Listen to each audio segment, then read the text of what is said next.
Hey guys, welcome back to my channel. Today I will show you how you replace sky in CapCut PC. Okay, let's start. Here you see I already put two videos in CapCut PC. One is my main video and the other is a sky effect. I drag and drop this my timeline. Remember, first you put your sky effects, then main video. Keep top layer. So here this is not equal with my video, so I copy this clip and paste this.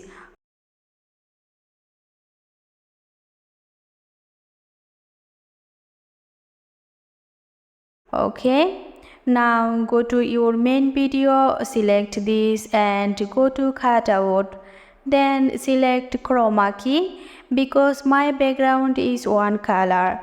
So pick up the color and now increase strength. Now see the result. But now you can do one work.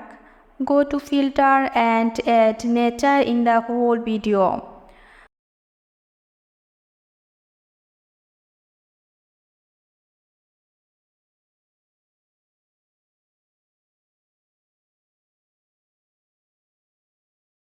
So nice. Now it's look like more beautiful than before. So this is enough for sky replace tutorial. Thanks for watching. If you found valuable this video, please subscribe my channel.